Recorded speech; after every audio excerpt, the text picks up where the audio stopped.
Okay, good morning, everyone. I'm Jennifer Slattery with the League of Cities and Towns, and welcome to another week of Workshop Wednesday. We have some other people joining us here.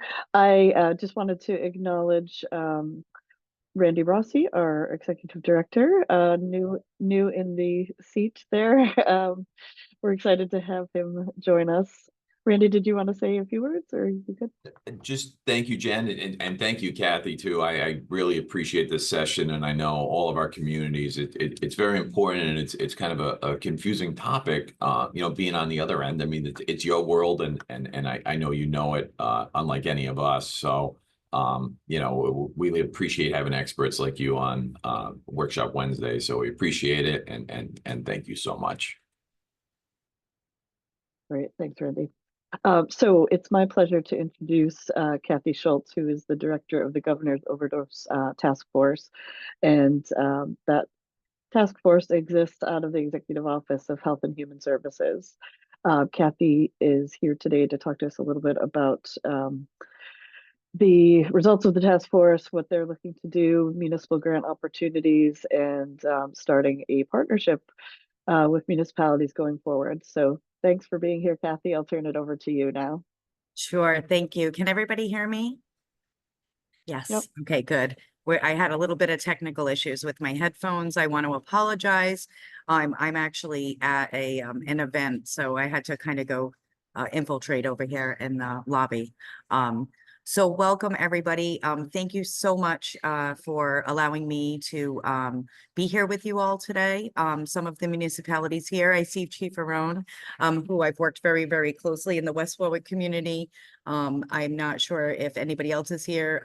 There's some other communities that I've worked very closely with when I was actually with the health equity zones.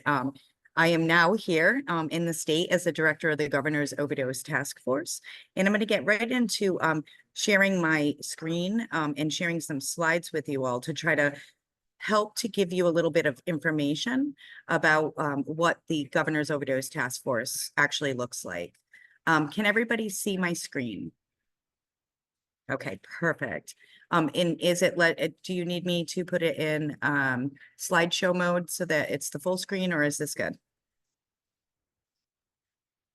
Slideshow's always better. I mean, it's a good size, but it always helps. Okay, perfect. Okay, so here we go. So again, my name is Kathy Schultz. I'm the director of the Governor's Overdose Task Force. And I want to start us off with just giving a little bit of a kind of level set of what the task force or what the state's goal is. It's really to invest to support people through the continuum of care. So when we are looking at all of the work that we do here in the state, and also I'm sure in some of your municipalities, we're really looking at addressing social determinants of health, harm reduction and rescue, treatment, recovery, and prevention. And so what you're seeing here is that what we're trying to do is we're trying to bring people through the continuum of care, because we know that recovery is not linear. Sometimes treatment options need to change, but it's really important that we have the infrastructures in place. So I wanted to kind of start us off there, just to give you an idea of what it is the state and also on many of the local levels have adopted as our framework. And next is really taking a look at what is the Governor's Overdose Task Force. So to help you to understand what it actually looks like, in 2015, Governor Gina Raimondo actually had signed an executive order to begin the Governor's Overdose Task Force. And what that consisted of was from the governor's office and the state agencies, specifically the BHDDH and the Department of Health, as well as the Executive Office of Health and Human Services, were tasked really to help to create this body. And I'm going to get into what the body actually is and giving you a little bit more of a description of that. But what it really is it's a collaborative, public and private collaboration that really is a central point for all things overdose in the state, where the community, the state, people with lived experience all come together and really think about what strategies and what planning needs to take place in order to address the opioid epidemic, or overdose epidemic, I should say. And so the task force in itself, it meets the second Wednesday of each month, virtually typically, but sometimes it is in person at the Department of Administration. And it also has 9 community co-chaired work groups. So what that means is there's a state co-chair. So again, we go to the private and public infrastructure that's in place from the task force, and that is basically duplicated into each and every work group. So there are 9 of those work groups, and all of this information can be found on our Prevent Overdose RI website, and I'm going to actually share that with you at the end of this presentation. And then we have our Opioid Settlement Advisory Committee. The Opioid Settlement Advisory Committee basically is a body that was formed in response to the state's portion of the opioid settlement funds from the manufacturers. So what this consists of is 6 representatives from state government, 6 municipal representatives, and 5 community and expert representatives. There is a non-voting community chair, and the Executive Office of Health and Human Services actually staffs this body. This is a place where decisions are made specifically on the opioid settlement funds, the 80% that is actually handled by the state. And the reason for this conversation right now, and I'm going to get into that a little bit further, is really because we know that the municipalities also have received 20% of municipal funds of funding from opioid settlement. And we want to provide you with an opportunity, an incentive, and also a partnership that we can come together and provide some support to the municipalities as we go forward, because we know that there are some municipalities that maybe have some dollars, it's not enough money, or they have some funding and they're struggling with making decisions on where should they allocate some of that funding.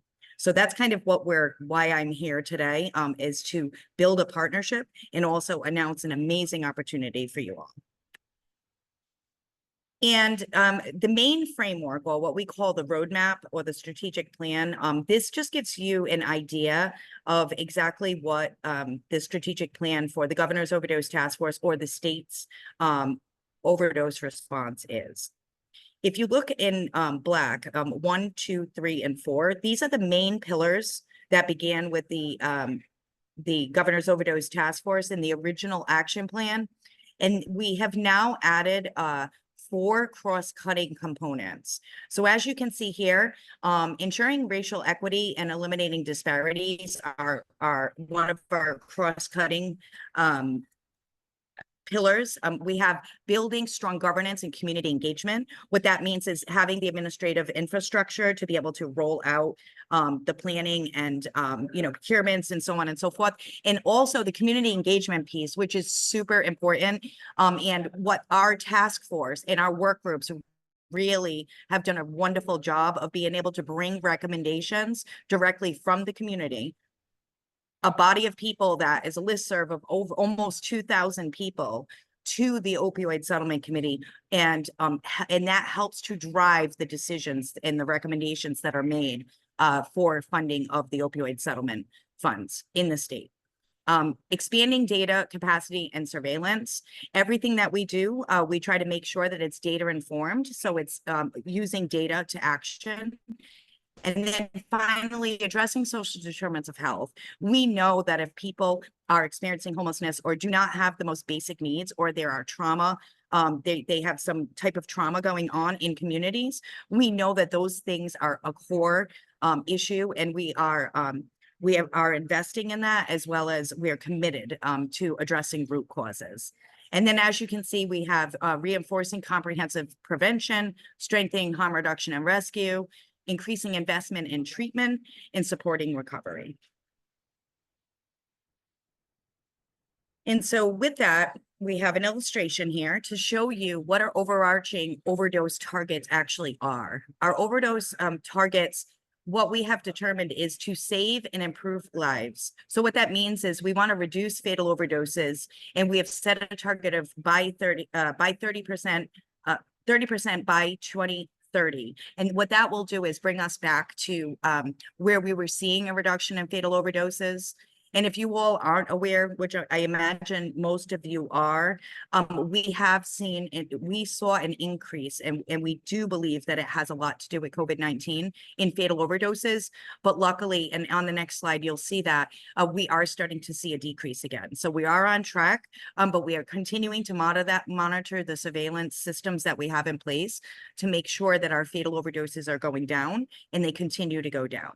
In addition to that, we're also looking more, and this isn't on this slide, but we're looking more deeply into actually what we're investing in across each of those pillars that I just showed you, and setting aims so that we can continue to survey what we're doing and if our investments are actually creating change.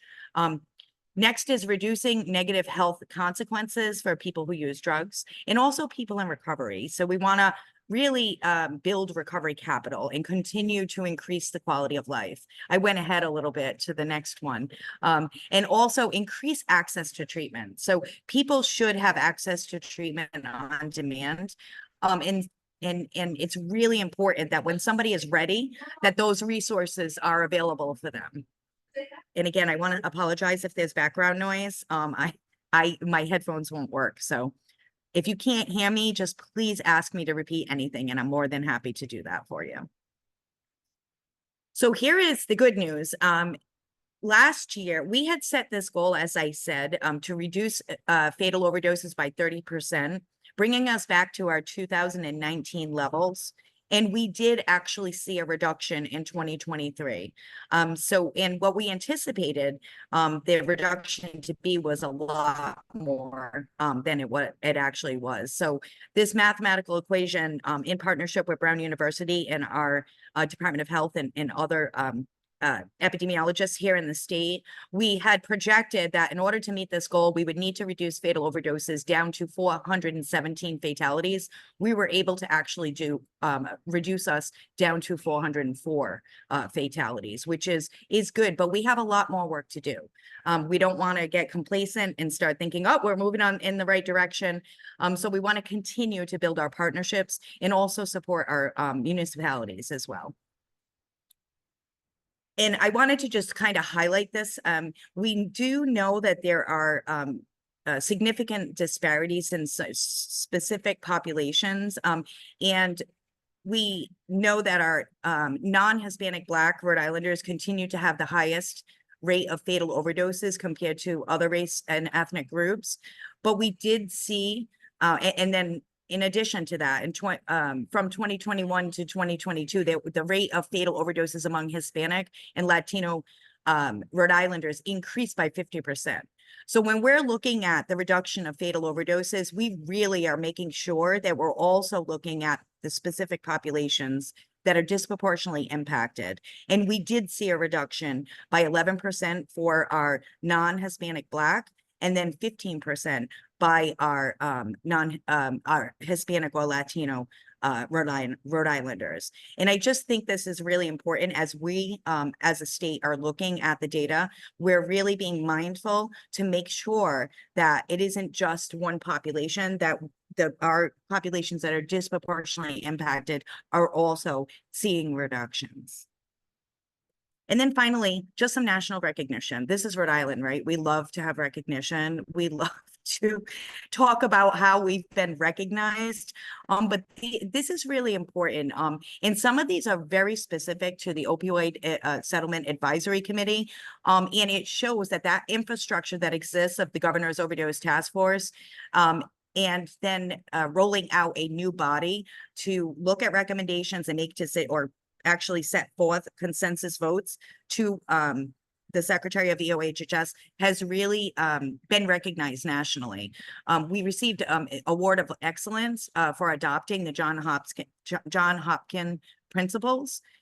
We also received recognition from the National Governors Association on the Opioid Litigation Settlement Fund Summary. And this is really about the community engagement that I've been speaking to in this call right now. And then we also gave a quick, we partnered with the American Public Health Association and explained how we have been able to really use the infrastructure that we have. We also want to be sure that we're being transparent, and that we are quickly and it smartly wouldn't be a word, but we are using these funds quickly, but we're being smart about this, and we're making sure that we're looking at evidence and that we're tracking that appropriately. So that was a lot of information. I wanted to give you an overview before I give you the main announcement here, and why I really have joined you all. So I'm gonna hope that this is still on my screen. I wanted to share with you all that we actually just this morning, we have, and this can be found on our EOHHS, or the Executive Office of Health and Human Services page, and I can put this in the chat for you all. We have rolled out a funding opportunity to all municipalities. This funding opportunity is an incentive to partner with you all, provide you with some technical assistance, and leverage the resources that you have in your communities, as well as there's an opportunity to expand some of the work that you're already doing with your opioid settlement funds.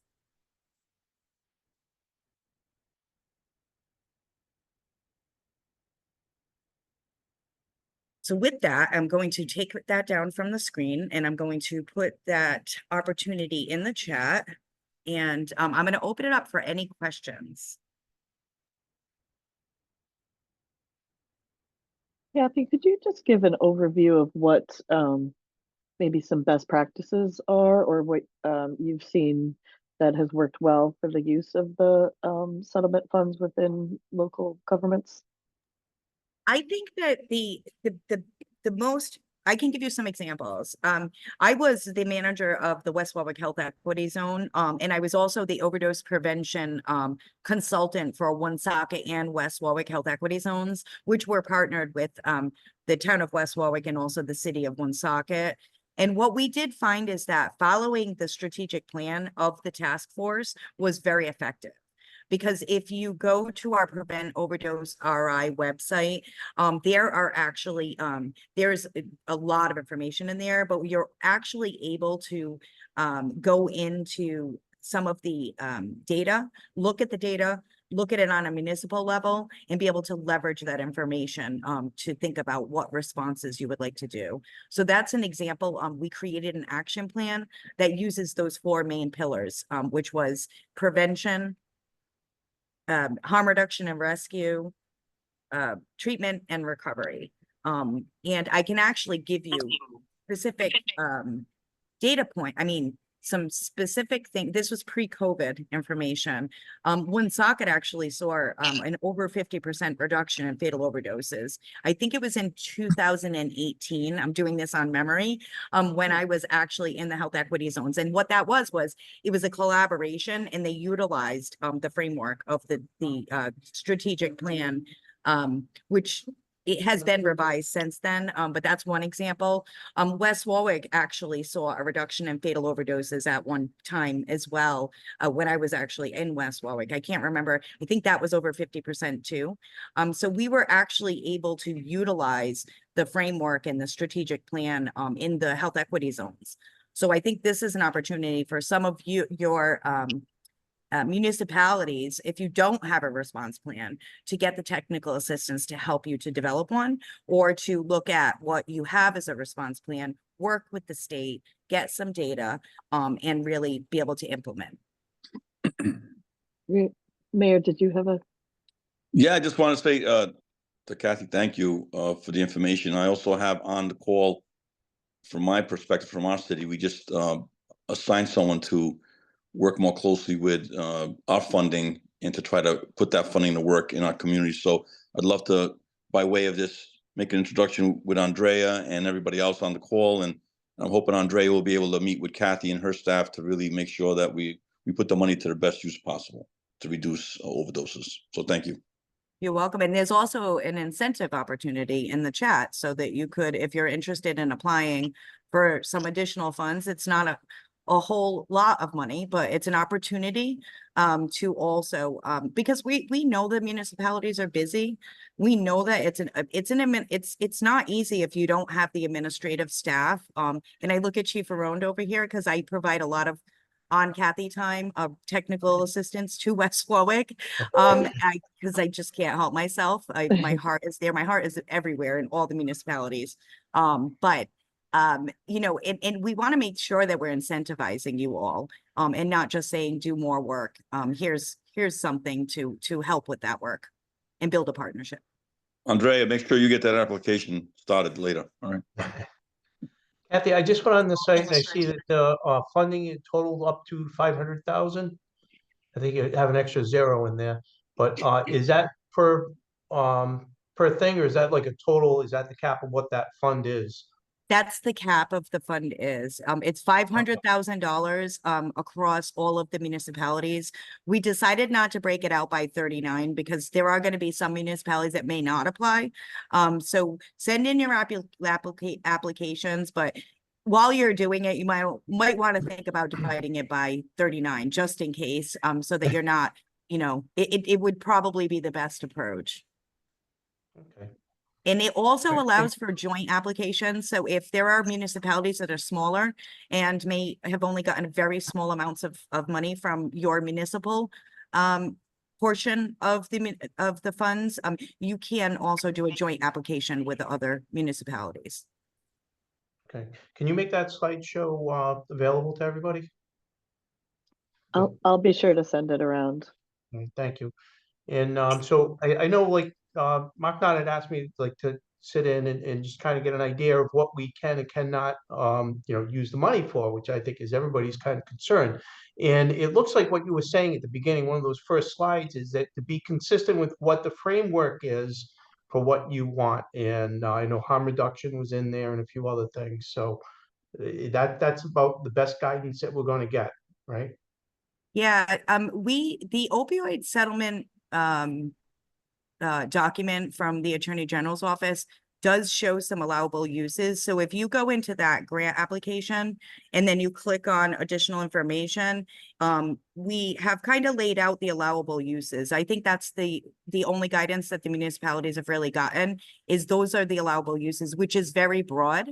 But what we're encouraging is that if you want if you need a technical assistance, because let's be honest, from what I hear mostly from West Warwick is not in the business of, I hear this all the time, and this, Chief, right? If you don't have the administrative or the subject matter expertise within your municipality, which some do not, it's always helpful to have that additional support so that you all have some guidance on how you can be effective with the use of your municipal funds. Kathy, Thank is there also, oh, sorry, go ahead, Randy. No, go ahead, Jen. You go first. I was just going to ask if there's a timeline, since I don't have the information up, a timeline people should be concerned about making sure they're applying by. It's a good question. I actually don't remember it off the top of my head. Hold on. We do have, so we're putting this out in phases. So the first phase would be through November 30th, but then there'll be a second phase through March 31st and so on and so forth. So this is a rolling grant opportunity, and we did that on purpose to try to make sure that if some municipalities have some processes based on the way that they're structured, and you have time. So you'll have a second opportunity, third opportunity, and fourth. And maybe we'll have more opportunities in the future. I'm sure we will, but. Okay, great. Randy? Couple of quick things. So I know you were saying about joint applications. Is that something that would be, help somebody's grant application be more successful? So surrounding community scoring bonuses and that type of thing. I love that. I saw your head shaking. That's perfect. And then, what is in your mind, what is true success in these dollars being rolled out to communities and the output for it? So in my mind, because I always believe in community voice, is including the community and your residents in the decision-making process. I think that is one of the things that we've done a really good job of doing, holding maybe community convenings. I think that that's one step, starting there. But it's really aligning with the strategic plan. And I'm going to put the Prevent Overdose RI website in the chat for you all too, is taking a look at your municipal level data and going, putting together a response plan would be the next step. If you don't already have one, some cities and towns do, but if you don't have an overdose response plan, look at some of the response plans that exist, whether it be the state level or even your local, your municipality that's abutting you, right? I know West Warwick has one. I don't know that Coventry does though, right? I'm sorry, I keep calling you out, Chief Arone, but I love you. But maybe Coventry doesn't, maybe they do, but I do know for sure that West Warwick does. So having those conversations with your communities that are kind of right next to you and developing a response plan with true metrics or aims that you want to try to achieve. That would be my biggest advice. I don't see municipalities doing actual treatment programs. That's not, they could, but I don't see that happening. So.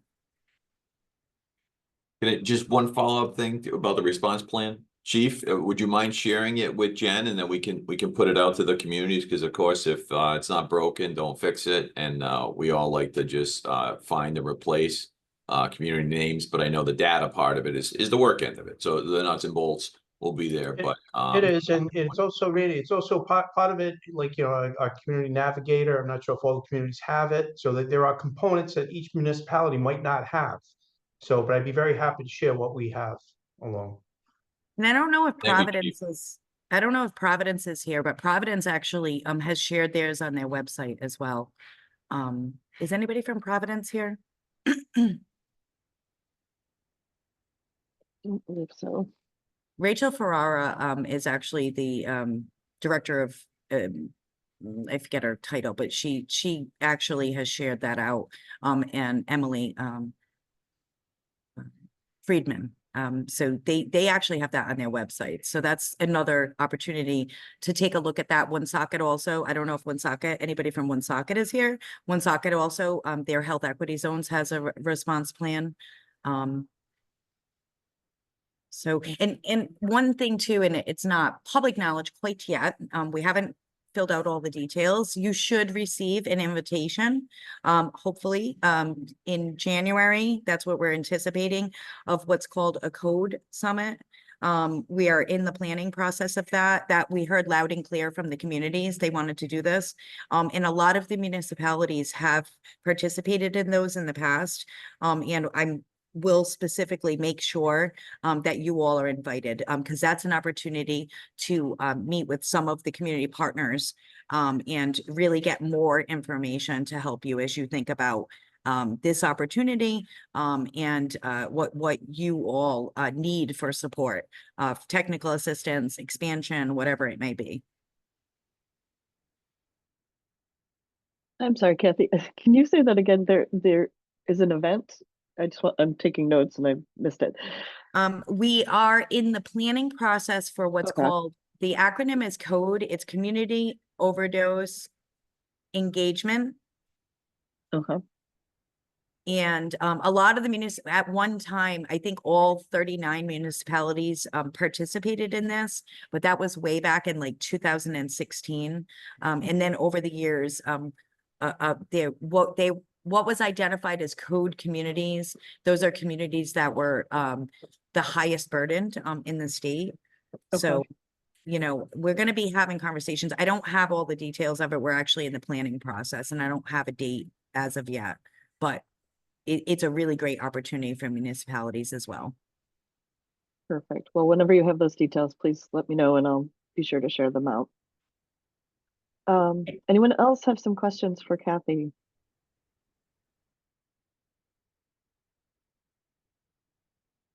All right. It looks like we've got it. I did record the session too, Kathy, so I'll be sure to share the recording out once I post it to our YouTube channel. You'll forward over the slides and I'll get those out to those on the call as well.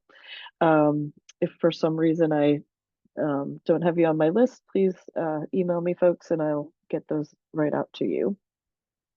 All right. Well, thanks so much, Kathy. I think this is a great opportunity and a good start for our communities. And thanks to everybody else for joining us today. And if you have other additional questions, just let me know. Thanks so much.